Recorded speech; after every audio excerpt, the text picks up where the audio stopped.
Okay, we're in same house as parent V5, and right now, we're about to do the work list accumulator. We've got this version of count that doesn't quite work, and it isn't really tail recursive, because there's a mutually recursive call, and there's a self-recursive call, and they're not in tail position, either one. So we got to fix that. What would it mean for them to be in tail position? What would it mean, for example, for this call to be in tail position? Well, it would mean something like this wasn't there, and that like that. Now that call, fun for whiz, oops, and I got to get rid of this one. That call, fun for whiz, is now in tail position. This piece of code doesn't work yet, but it's in tail position. The problem with this piece of code as it is that it'll never go do the rest of the list. But somehow we'd like to call fun for whiz here and have it be in tail position, and still also have the rest of the list of wizards get done. If you look at the picture for a minute, imagine we've gotten all the way down here to when we're doing the children of H, and we're going through this list, and first we call fun for whiz on C, and then rest is the list D. We've got to come back and do those. So what if we just say to fun for whiz, listen, here's the result so far, here's the wizard that I want you to do, oh, and by the way, when you're done doing that wizard, do these two. Now that's a different version of fun for whiz. That's a different version of fun for whiz. It's not the one we have. But if we could make that work, then this call would be in tail position, and it would still get the rest of the list done. So let's try to make that work. Now fun for whiz is going to get another parameter right here, which maybe we'll call to do. And we'll put just a note here for a second. To do is list of wizard, and it's wizards we still need to visit with fun for whiz. Okay, it's the ones that aren't done yet.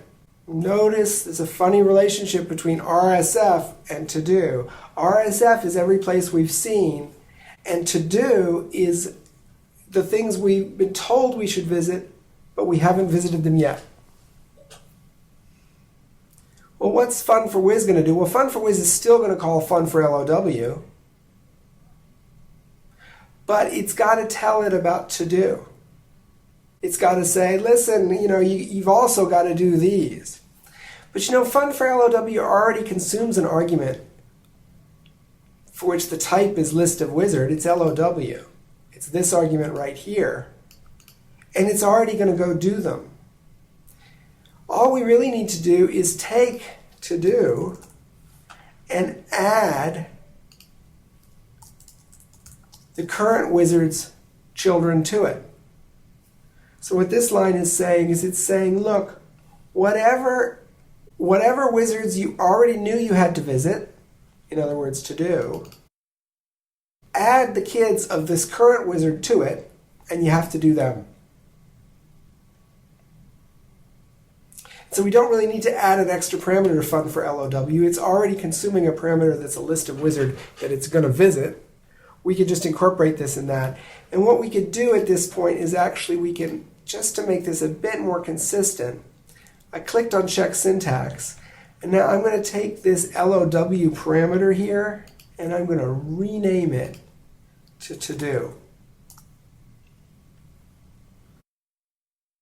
And I'll get this stuff out of here.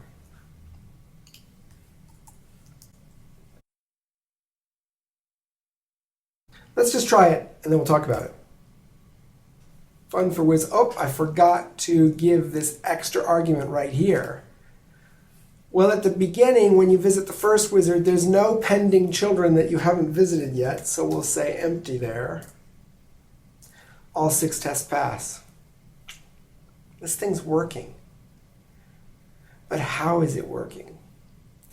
Well, this to-do is another kind of an accumulator. It's a work list accumulator, so I'm going to move the description of it up to here.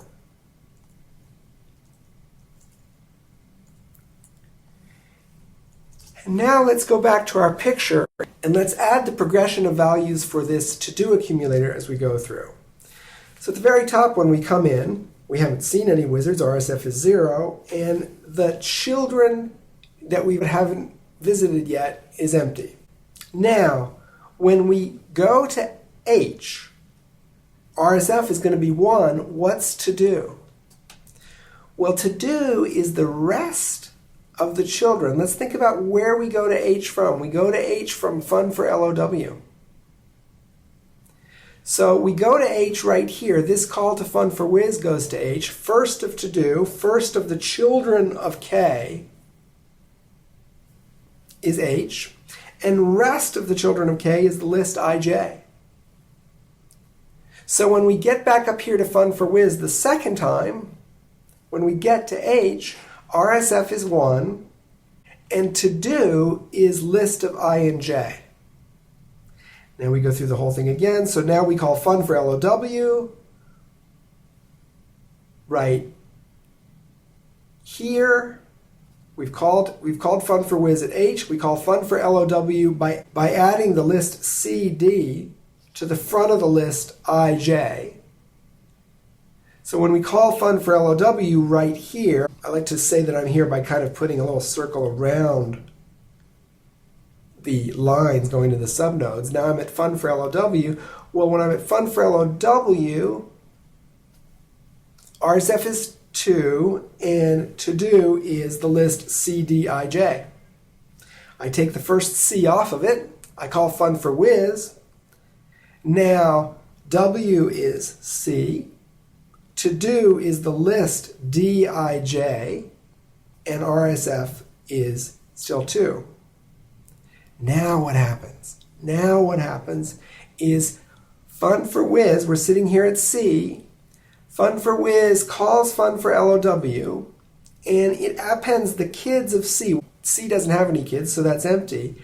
It appends the kids of C to the front of the list DIJ, so that produces the list DIJ, and it adds 1 to RSF. So now we call fun for LOW down here with these sort of non-existent kids. Fun for LOW takes the first thing off the list. What is it? D. We call fun for whiz with D as the first argument, with the list IJ as the second argument, and with 3 for RSF as the third argument. Notice a very interesting thing happened there. Because we've made this tree traversal tail recursive, it never produces a result until the end. So, in a sense, the traversal of the tree isn't from K to H to C back up to H to D, or at least from K to H to C back up to the list to D. It's from K to H to C to D, and then to I, and then to J, and then to E. In a tail recursive traversal of an arbitrary arity tree, essentially each node, each wizard calls the next one, and it kind of goes through in a straight line until you get to the end. So here's a question for you. Write down what the real order of traversal is. I gave you the beginning of it. And when you're done with that, imagine that I take the order of arguments to append here, and I change the order of arguments to append like this. Now what's the order of traversal? As we go through here, K, we know it's K, we know it's H next, but then what happens? So that's a little question for you. Take a minute to answer it.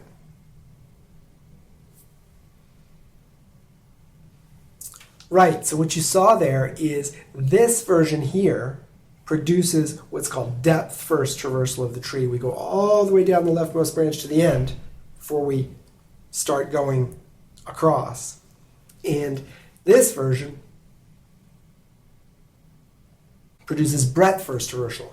We go across a whole level before we go down. So we do K, and then we do Hij, and then we do C, D, E, and on and on. So there we go. That's a tail recursive traversal of an arbitrary arity tree using two accumulators.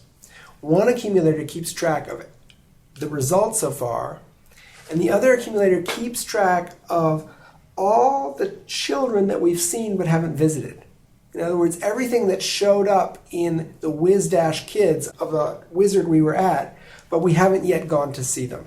It's the pending work. And that's why it's often called a work list accumulator, or I just use the name to do because it's shorter than work list.